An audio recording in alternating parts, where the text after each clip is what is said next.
Welcome to I dream. నేను ఉదయశ్రీ. ఇప్పుడు మనతో పాటు 12 ఇయర్స్ నుంచి ఎంతో మంది స్టూడెంట్స్కి ఎడ్యుకేషన్ పరంగా, కెరీర్ పరంగా వాళ్ళకి మంచి గైడెన్స్ ఇచ్చి, అలాగే రిలేషన్షిప్లో వచ్చే సమస్యలకు సంబంధించి కూడా ఎన్నో సమస్యలకు మంచి కౌన్సిలింగ్ ఇచ్చిన రామ్ మెట్టు గారు ఉన్నారు. ఆయనతో మాట్లాడదాం. ఇవాళ మనం మాట్లాడే టాపిక్ ఏంటి అంటే, వికారాబాద్లో చాలా దారుణమైన ఘటన. ఒక అమ్మాయి తన పేరెంట్స్కి సోషల్ మీడియాలో పరిచయమైన వ్యక్తి కోసం మత్తు మందిచ్చి ఇంట్లోంచి పారిపోవాలని చూసింది. కానీ ఆ మత్తు డోస్ ఎక్కువ అవ్వడం వల్ల ఆ పేరెంట్స్ చనిపోయారు. ఏదేమైనప్పటికీ చిన్న మిస్టేక్ ఇద్దరి ప్రాణాలు తీసింది. ఇదే ఇవాల్టి మన టాపిక్. మాట్లాడదాం. హలో అండి. హాయ్ అండి. ఎంత దారుణం అండి. అసలు సోషల్ మీడియాలో పరిచయమైన ఒక అబ్బాయి కోసము కన్న తల్లిదండ్రులని వాళ్ళ తను అంటే తన ఇంటెన్షన్ అది కాకపోవచ్చు. ఏదేమైనప్పటికీ వీళ్ళు అట్రాక్షన్ని వీళ్ళు కంట్రోల్ చేసుకోలేకపోతూ ఉన్నారా? అంత ఎందుకు కంట్రోలింగ్ కెపాసిటీ తగ్గిపోతుంది? ఈ ఇన్సిడెంట్లో మీరు ఏం చూస్తారు? ఇక్కడ వన్ థింగ్ అండి, సోషల్ మీడియాలో పరిచయమైన వ్యక్తి అని అంటే ఆబ్వియస్గా ఎంత కాదన్నా ప్రాబబ్లీ ఒక యావరేజ్గా 1 year నుంచో 2 years నుంచో పరిచయం ఉండొచ్చేమో, ఆర్ దానికంటే తక్కువ కూడా అయి ఉండొచ్చు. కానీ తల్లిదండ్రులు అంటే చిన్నప్పటి నుంచి మనల్ని కని పెంచి పోషించి వాళ్ళతోటి ఉన్న అటాచ్మెంట్, ఈ అవతల వాళ్ళతో ఉన్న అటాచ్మెంట్, ఈ రెండింటిని కంపేర్ చేసుకుంటే ఈ అమ్మాయి ఆ బయట వాళ్ళని చూస్ చేసుకుంది. రైట్. సో ఇక్కడ జనరల్గా ఈ మధ్యన ఇలాంటివి చాలా ఎక్కువ అవుతున్నాయి. పేరెంట్స్ని చంపేయడము, లవ్ మ్యారేజ్ చేసుకోవడానికో లేకపోతే ఏదో ఒక దానికోసం పేరెంట్స్ని చంపడం అనేది బాగా తరచుగా చూస్తున్నాం మనం. సో ఇక్కడ దీనికి రూట్ కాజ్ ఏంటిది అని చూస్తే కనుక ఆ బాండ్ బిట్వీన్ పేరెంట్స్ ఇంకా కిడ్ ఏదైతే ఉందో చూడండి, అది స్ట్రాంగ్గా లేకపోవడం అనేది ప్రైమరీ రీజన్ అండి. జనరల్గా ఏమవుతుందంటే స్పెషలీ మనకి విలేజెస్లో అక్కడ చూస్తూ ఉంటాం మనం ఏంటంటే, చిన్నప్పటి నుంచి అమ్మాయిని స్పెషలీ అమ్మాయిని పెంచేటప్పుడు ఒక అబ్బాయి ఒక అమ్మాయి ఉన్నారు అని అంటే కనుక అబ్బాయిని ఎంతైతే ఓన్ చేసుకుంటారో అంత ఓనర్షిప్ అమ్మాయి దగ్గర రాదు జనరల్గా విలేజెస్లో. స్పెషలీ ఈ మధ్యన ఎంతో కొంత మారింది కానీ బట్ అట్లీస్ట్ ఒక డికేడ్ బ్యాక్ అలా చూసుకుంటే కనుక it is not like that. So ఆ మమకారము అదంతా చిన్నప్పటి నుంచి ఉండదు. అండ్ చిన్నప్పటి నుంచి పెంచేటప్పుడు కూడా చూడండి, ఒక చిన్నపిల్లని పెంచేటప్పుడు కూడా పద్దాక నువ్వు పెళ్లి చేసుకొని వెళ్ళిపోతావు, నువ్వు ఇక్కడికి బిలాంగ్ కావు అనే ఒక థాట్స్తోనే మాట్లాడుతూ ఉంటారు చిన్నప్పటి నుంచి కూడా. రైట్. సో ఏది చేసినా కూడా అదే థాట్స్, అంటే ఏంటంటే they are not owning her.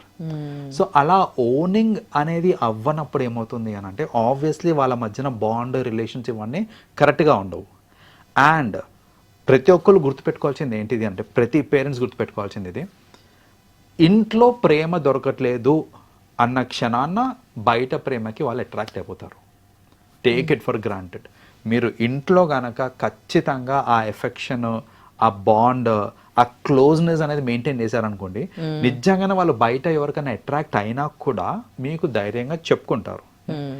And వాళ్ళు నీకు కరెక్ట్ కాదు అని ఒకవేళ మనం అనుకుంటే కనుక మనం చెప్పిన మాట కూడా వినే పొజిషన్లో ఉంటారు వాళ్ళు, ఆ రిలేషన్ కనుక కరెక్ట్గా మెయింటైన్ చేస్తే. అలా కరెక్ట్గా మెయింటైన్ చేయని పక్షంలో ఏమవుతుంది అని అంటే వాళ్ళు ఎవరికో అట్రాక్ట్ అవుతారు ఫస్ట్ ఆఫ్ ఆల్ బయట. బికాజ్ ఇంట్లో చూపించలేదు కేర్, లవ్, ఎఫెక్షన్ ఏం చూపించలేదు. బయట ఖచ్చితంగా ఎవరో కాపు కాసి ఉంటారనమాట, వాళ్ళు చూపిస్తారు. బేబీ అనేసి, సోనా అనేసి, ఏమైందన్నా అనేసి ఇట్లా ముద్దుగా మాట్లాడతారు. ఇంట్లో మాట్లాడతారు ముద్దుగా అంటే లేదు, వసే అనుకుంటా మాట్లాడతారు, లేకపోతే ఏంటి అనుకుంటా మాట్లాడతారు. And they don't give the kind of respect, value, love, affection, nothing absolutely. So ఇలాంటివి బయట దొరికినప్పుడు they get attracted to them కదా. అప్పుడు వీళ్ళకి ఏంటంటే, అరే వీళ్ళే నాకు ప్రయారిటీ, ఐఎమ్ హ్యాపీ హియర్, ఇంట్లో కంటే కూడా నేను ఈ బయట వ్యక్తితోటి ఎక్కువ హ్యాపీగా ఉంటున్నాను అనే ఒక మైండ్ సెట్ క్రియేట్ అయిపోతుంది. అలాంటి టైంలో నాకు బయట వాళ్ళే ఇంపార్టెంట్ అనేది క్రియేట్ అయినప్పుడు ఇట్లాంటి దారుణాలు జరగడానికి వెనకాట్లేదు అసలు. లైక్ అంటే వీళ్ళు తల్లిదండ్రులను చంపేయాలనుకున్నా, ఈమె ఇంటెన్షనల్గా చేసింది, అన్ఇంటెన్షనల్గా చేసింది పక్కన పెట్టేస్తే ఇంటెన్షనల్గా చంపిన వాళ్ళు కూడా చాలా మంది ఉన్నారు. సో ఎందుకు ఆ లెవెల్ వరకు వెళ్తున్నారు? బయట ప్రపంచానికి అంతా ఏంటంటే అరే వాళ్ళ సొంత పేరెంట్స్ని అలా చంపేస్తుంది అనేసి. బట్ ఆ బాండ్ ఉందా, అవన్నీ ఉన్నాయా అని అంటే జనరల్గా కనపడదు మనకి. సో మనం అంటే పేరెంట్స్ జాగ్రత్త పడాల్సింది ఏంటిది అని అంటే, మన పిల్లలు అది అబ్బాయి అయినా కానివ్వండి, అమ్మాయి అయినా కానివ్వండి, if we take the ownership and వాళ్ళకి ఇవ్వాల్సిన కేర్, లవ్, ఎఫెక్షన్, ఇంకా ఆ బాండ్ అనేది అలా మెయింటైన్ చేశారనుకోండి, ఎంత వయసుకి వచ్చినా సరే ప్రయారిటీ పేరెంట్స్ అనే ఒక ఇది అనేది ఉంటుందన్నమాట, like right. So until they grow up and come to a certain stage ఆ ప్రయారిటీ అలా మెయింటైన్ అవుతూ ఉంటుంది. సో ఫ్యామిలీ మెంబర్స్కి ప్రయారిటీ ఇవ్వాలని చిన్నప్పటి నుంచి మనం నేర్పించామని అనుకోండి, ఈ బయట వాళ్ళు ఎప్పటికైనా బయట వాళ్ళే అనే విషయం తెలుస్తుంది. సో ఇప్పుడు ఒక ఎక్స్టర్నల్ పర్సన్ సోషల్ మీడియాలో పరిచయం అయ్యాడు అని అంటే ఇట్స్ ఎంత దారుణం అది. సోషల్ మీడియాలో పరిచయమైన వాళ్ళ కోసం తల్లిదండ్రులను కూడా లెక్క చేయలేదు అని అంటే. సో ఇలా కాకుండా ఉండాలి అని అంటే ఫస్ట్ అంటే ఇది ఎందుకు అయ్యింది అనే ఒక రూట్ కాజ్ చూసుకుంటే కనుక ప్యూర్లీ బికాస్ ఇంట్లో ఆమెకి దొరకని సంతోషం బయట దొరుకుతుంది కాబట్టి she prefer that person. Okay ఈ ఇష్యూకి వచ్చేసరికి ఆ అమ్మాయికి ఇంట్లో పేరెంట్స్ అంత కేరింగ్గా లేరేమో, ఓకే దట్స్ ఫైన్. బట్ ఇప్పుడు కొన్ని మీరు ఇల్లీగల్ రిలేషన్స్ తీసుకోండి, వైఫ్ ఎంత కేరింగ్గా ఉన్నా, ఇంకా వైఫ్ పార్ట్నర్ స్పౌజ్ ఎవరైనా కేరింగ్గా ఉన్నా బయట ఎక్స్పెక్ట్ చేస్తున్నారు, బయట కూరుకుంటూ ఉన్నారు, రిలేషన్షిప్స్ పెట్టుకుంటూ ఉన్నారు. మరి ఇంట్లో ఇచ్చే లవ్ సరిపోకనా? లవ్ ఉన్నా కానీ, కేరింగ్ ఉన్నా కానీ బయట చూసేవాళ్ళు కూడా ఉన్నారు కదా. రైట్. సో ఈ విషయానికి వస్తే లైక్ మీరు అన్నట్టు ఇప్పుడు ఎంత లవ్ ఎఫెక్షన్ చూపించినప్పటికీ కూడా లైక్ స్పెషలీ ఒక రిలేషన్షిప్లో sometimes husband sometimes wife వాళ్ళు ఏంటంటే they are seeking for someone elses this thing. ఇక్కడ I will tell you one thing అండి,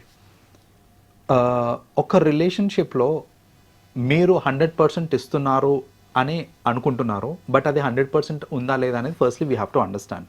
బికాస్ వైఫ్ అన్న కానివ్వండి, హస్బెండ్ అన్న కానివ్వండి, if they are looking for someone else, it is because of ఇంట్లో ఏదైతే దొరకట్లేదో నాకు అదే నాకు బయట వ్యక్తి దగ్గర దొరుకుతుంది అని అంటే, ఇందాక చెప్పిన point same logic. I just give you a small example here. Suppose ఒక వ్యక్తికి ఇంటికి వెళ్ళంగానే వైఫ్ చాలా కేరింగ్, లైక్ యూనో వాళ్ళిద్దరు లవ్ మ్యారేజ్ కూడా చేసుకున్నారు, చాలా కేరింగ్ అండ్ వండి పెడుతుంది, పిల్లల్ని చూసుకుంటుంది, అంత బాగానే ఉంది. కానీ హస్బెండ్కి ఇవ్వాల్సిన రెస్పెక్ట్ ఇవ్వట్లేదు అని అనుకోండి.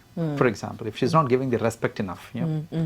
సో రెస్పెక్ట్ ఇవ్వనప్పుడు జనరల్గా ఏమవుతుందంటే that is the shortfall at my place. ఇప్పుడు బయట వ్యక్తి ఎవరన్నా ఒక అమ్మాయి నా ఆఫీస్ కలీగే అవ్వచ్చు, నాకు చాలా రెస్పెక్ట్ ఇస్తుంది అని అనుకోండి, I first get attracted to her because నాకు ఇంట్లో దొరుకుతలేదు కాబట్టి. రైట్. సో ప్రతిసారి ఇల్లీగల్ అఫైర్స్ ఏదైతే ఉన్నాయో చాలా మంది ఏమనుకుంటారంటే it is purely sexual driven అనుకుంటారు. అంటే ఒక అఫైర్ పెట్టుకుంటున్నారు బయట అని అంటే అది ప్యూర్లీ సెక్షువల్ పర్పస్ అని అనుకుంటారు. కొన్ని ఫర్ సెక్షువల్ పర్పసెస్ ఉంటాయి, but if you look at జనరిక్గా చూసుకుంటే కనుక more than sexual it is the emotional need. ఆ ఇమోషనల్ నీడ్ సాటిస్ఫై చేసుకోవడానికి చాలా మంది అవతలను చూసుకుంటూ ఉంటారు. Emotionally I'm not getting connected to my own wife but I get connected to someone else. So ఇప్పుడు వైఫ్ యూనో చాలా love చేస్తుంది వాళ్ళ హస్బెండ్ని, హస్బెండ్ కూడా చాలా లవ్ చేస్తాడు. కాకపోతే హస్బెండ్ తోటి వచ్చిన ప్రాబ్లం ఏంటంటే కాంప్లిమెంటింగ్ చేయడు హస్బెండ్. సపోజ్ లైక్ నువ్వు బాగా వండుతావు అనేసి, లేకపోతే నువ్వు బాగా కనిపిస్తున్నావు ఈరోజు, నీకు ఈ చీర బాగుంది, నీకు ఈ డ్రెస్ బాగుంది, ఇట్లాంటి ఏం చేస్తలేడు, కానీ చాలా లవ్ చేస్తాడు, చాలా కేర్ చేస్తాడు, అంతా బాగానే ఉంది. ఈ కాంప్లిమెంటింగ్ అనేది ఇక్కడ మిస్ అవుతుంది. ఇప్పుడు బయట వ్యక్తి ఎవరైనా కాంప్లిమెంటింగ్ స్టార్ట్ చేశారు అనుకోండి, అరే నీకు ఈ చీర బాగుంది, లేదా she will get attracted. So అట్లా ఒక రిలేషన్షిప్లో కూడా ఏదైతే లోపం ఉందో ఆ లోపాన్ని ఇచ్చేసుకోవడానికి to fulfil that shortfall జనరల్గా ఏంటంటే people get into other relationships అనమాట. కొందరు ఉంటారు ఇప్పుడు నేను చెప్పాను everything is not sexually driven అనేసి. కొందరు రిలేషన్స్ ఎలా ఉంటాయంటే నాకు ఏదైనా ఐఎమ్ వెరీ హ్యాపీ నేను ఎక్స్ప్రెస్ చేసుకోవాలనుకోండి, ఫస్ట్ నా వైఫ్కి కాకుండా there is another person who is emotionally connected to మీ, నేను వాళ్ళకి ఫస్ట్ చెప్పుకుంటాను నేను హ్యాపీ న్యూస్. నేను వాళ్ళతో మాట్లాడితే నాకు సేద తీరుతుంది or it's stress buster basically. So అలా ఏంటంటే సమ్ టైమ్స్ స్ట్రెస్ బస్టర్ కోసం కూడా లైక్ యూనో వాళ్ళతో మాట్లాడితే చాలు, I don't have to even be physical with them, మాట్లాడితే చాలు అనుకొని కూడా చాలా మంది ఏంటంటే రిలేషన్స్ ఎలా ఉంటాయంటే వాళ్ళకి they are not having any physical relation, it is just కలవటము, మాట్లాడటము ఆర్ ఓవర్ ఫోన్ కాల్స్ మాట్లాడటము. బికాస్ వాళ్ళతో మాట్లాడితే I have this kind of ఇది నాకు కొంచెం సీద తీరుతాను నేను అనేసి. సో అలా ఏంటంటే ఏ రిలేషన్లో అన్నా తీసుకోండి మీరు, అది వైఫ్ హస్బెండ్ అవ్వచ్చు, పేరెంట్స్ అండ్ కిడ్స్ అవ్వచ్చు, ఏదైనా కావచ్చు, ఇంట్లో షార్ట్ ఫాల్ ఉన్నది బయట దొరుకుతుంది అని అంటే they get attracted to it. So obviously 100% అయితే మనం ఇవ్వలేము, but try giving as much as possible to your family members. That's what I can actually say. Okay, ఇంకా వేరే కేసుకి సంబంధించి మాట్లాడతాను. కొన్ని ఈ మధ్య కాలంలో పిల్లల్ని చంపేసి ఇల్లీగల్ రిలేషన్ పెట్టుకొని వైఫ్స్ పిల్లల్ని చంపడం జరిగింది. అంటే బయటికి వెళ్ళిపోవడానికి వేరే రిలేషన్షిప్ లో. కానీ ఇది ఎంత క్రూయాలిటీ అంటే, ఒక మదర్ అంటే అసలు మదర్కి మించిన లవ్ ఎవరు ఇవ్వరు అసలు. పిల్లలకి ఏమంటారు, I don't have words, but తల్లి అని అంటే ఒక్కసారి తల్లి అయిపోయాక ఆమె ప్రపంచంలో ఫస్ట్ వాళ్ళ పిల్లలే ఫస్ట్ అని అంటది. అలాంటిది ఆమెకి ఇల్లీగల్ రిలేషన్షిప్పే ఎక్కువ అనిపిస్తోంది పిల్లల కంటే అని అంటే, ఇలాంటి కేసెస్లో మీరేం చెప్తారు మరి? ఇక్కడ జనరల్గా ఏంటంటే as you said, first priority always kids అనేసి ఉంటుంది, రైట్?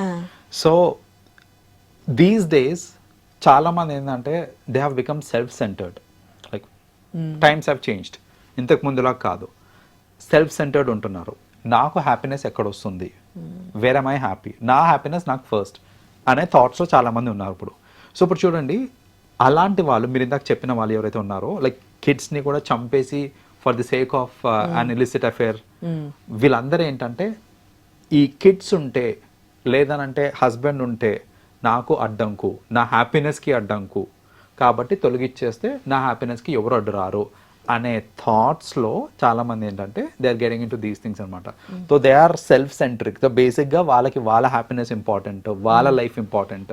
సో నా లైఫ్కి అడ్డొచ్చింది ఎవరన్నా కానివ్వండి, అది నా పేరెంట్స్ అవ్వచ్చు, నా కిడ్స్ అవ్వచ్చు, హస్బెండ్ అవ్వచ్చు, ఎవరన్నా అవ్వచ్చు. సో బేసిక్గా అలాంటి వాళ్ళందరూ ఈ క్రైమ్ చేసేదానికి రీజన్ ఏంటంటే they are more bothered about their own happiness, not వాళ్ళకి. ఇప్పుడు మీరు ఇందాక అన్నట్టు ప్రయారిటీ ఎప్పుడన్నా కిడ్ అన్నారు చూడండి, gone are those days. It's not like that any. Yes, ఇప్పటికీ ఉన్నారు చాలా మంది. ఇన్ఫాక్ట్ చెప్పాలంటే 80 to 90% people are like that. కానీ ఒక 10% ఏంటంటే వాళ్ళు నా ఓన్ హ్యాపీనెస్ ఫస్ట్ ప్రయారిటీ అనుకునే వాళ్ళు ఉంటారు. అలాంటి వాళ్ళు ఇలాంటి క్రైమ్స్ చేసేదానికి స్కోప్ ఉంటుంది. Right, correct. థ్యాంక్ యూ అండి. వెల్కమ్ అండి. And for more videos, please subscribe to iDream. Please subscribe to iDream. Please subscribe iDream. And please subscribe to iDream. For more videos, subscribe to iDream. please like, share and subscribe to the channel. Congratulations, iDream. Subscribe to iDream. Subscribe to iDream. So subscribe to iDream Media. iDream team అందరికి huge congratulations. Please subscribe iDream Media. Please subscribe to iDream. Subscribe iDream. Please subscribe to iDream. iDream అంటే నా కళల channel subscribe చేసుకున్న నోరు తిరుగుతలేదు, మీరైతే గంట గుర్తు కొట్టండి. For more such videos, please subscribe to iDream.